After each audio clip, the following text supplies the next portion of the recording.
የታሪኩን ሶስተኛ ክፍል እነሆ። በዚህ ክፍል የታሪኩ ፍጥነት ይጨምራል፣ የኤልዛቤትና የአስቴር ጥምረትም በፈተና ውስጥ ያልፋል። ክፍል 3 የቁርጥ ቀንና የፊት ለፊት ፍጫ። ለቻናላችን አዲስ ከሆናችሁ ቻናላችንን ሰብስክራይብ፣ ላይክ እና ሸር ብታደርጉ ደስ ይለናል። የሰርጌ መኪና የነበረችው ያቺ ያጌጠች ሊሙዚን እንደ ቆመች ቀርታለች። እኔ ግን የጓደኛዬን የሄለንን መኪና ቁልፍ ተቀብዬ ያንን የሰርግ ቀሚስ ሰብስቤ ወደ ሾፌሩ ወንበር ገባሁ። አስቴር ከጎኔ ገባች፣ ሄለን ከኋላ ተቀመጠች።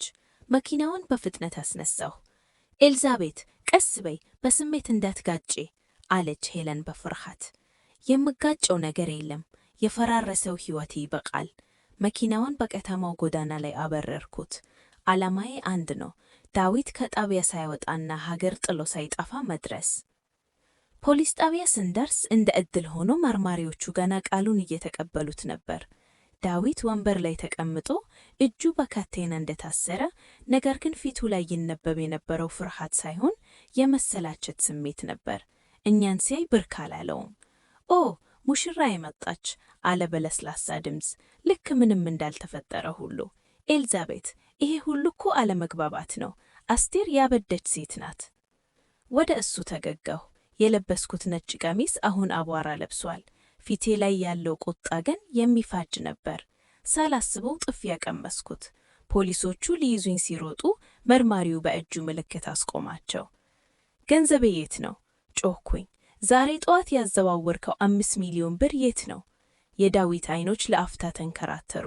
ቅድም የነበረው መረጋጋት ሲሸሽ ታየኝ። ስለምን እንደምታወሪ አላቅም አለ።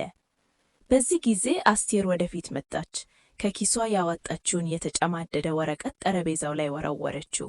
ይሄ ደግሞ የኔ ቤት የሽያጭ ውል ነው። ፊርማው የአንተ ነው። የሸጠው ደላላ ምስክርነቱን ሰጥቶናል። ዳዊት፣ አሁን መካድ አይጠቅምህም። መርማሪው ወረቀቱን ተመለከተና ወደ ዳዊት አፈጠጠ። ይሄ የቤተሰብ ጉዳይ ብቻ አይደለም ማለት ነው።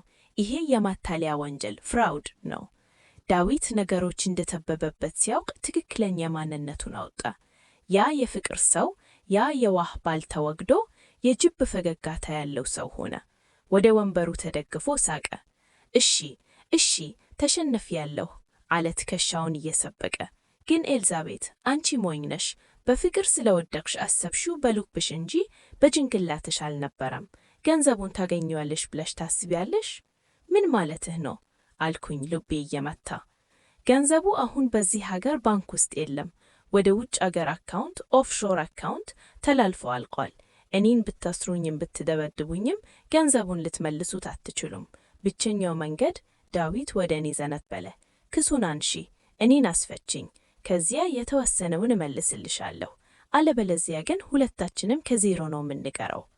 ንግግሩ እንደገና ቶር ወጋኝ። ይሄ ሰው በሕግ ጥላ ውስጥ ሆኖ እንኳን ይደራደራል። ድፍረቱ ወሰን የለውም። አስቴር ወደ እኔ ተገጋችና እጄን ያዘችኝ። ኤልዛቤት፣ እንዳትሰሚው፣ ይሄ ውሸታም ነው። ከእስር ቤት ከወጣ ጠፍቶ ነው የሚቀረው። ዳዊት ቀጠለ። ምርጫው ያንቺ ነው ውዷ ኤልዛቤት። ባዶ እጅሽን ቤትሽ መቀመጥ ወይስ ግማሹን ገንዘብ አግኝተሽ እኔን መልቀቅ? ፖሊሶቹ ንግግሩን በሪከርደር እየቀረጹት ነበር። መርማሪው ፈገግ አለ። ዳዊት፣ አሁን በሰጠኸው ቃል ራስህን አጥምደሃል። ገንዘብ ማሸሽ ሌላው ከባድ ወንጀል ነው። ነገር ግን ዳዊት ማስፈራሪያ ውስጤን በላው። ገንዘቡ ከተሰወረ እኔና ቤተሰሜ ደሃ ነው የምንቀረው። የአባቴ ርስት፣ የኔ ለፋት፣ ሁሉም ነገር። በድንገቴ የፖሊስ ጣቢያው በር ተከፈተ። አንድ ዘናጭ ሱት የለበሰ ሰው ቦርሳ ይዞ ገባ። የዳዊት ተባጋ ነበር። ደንበኛዬን ምንም አይነት ጥያቄ መጠየቅ አትችሉም አለ ተባጋው በድፍረት። የዋስትና መብቱ እንዲከበር አሁኑን ጥያቄ አቀርባለሁ። ዳዊት በዱል አድራጊነት እኔን አየኝ።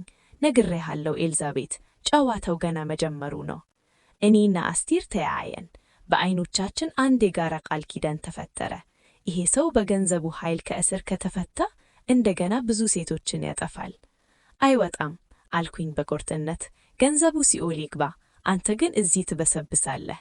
ስልኬን አውጥቼ ወደ ሚዲያ ጓደኞቼ መደወል ጀመርኩ። ሄሎ ሰለሞን፣ አዎ ትልቅ ዜና አለኝ። ታዋቂው ነጋዴ ዳዊት በሰርጉ ቀን ሚስቱንና ሌላ ሴትን እንዴት እንደዘረፈ ለሕዝብ ማጋለጥ እፈልጋለሁ። አሁኑኑ። ዳዊት ለመጀመሪያ ጊዜ ሲደነገጥ አየሁት። የሚዲያ መጋለጥን አልጠበቀም ነበር። ዝናው ከጠፋ መደበቂያ ጉድጓድ አይኖረውም። ጦርነቱ ተጀምሯል። እኔና አስቴር በእንባ ሳይሆን በብልሃት ልንገጥመው ተዘጋጀን።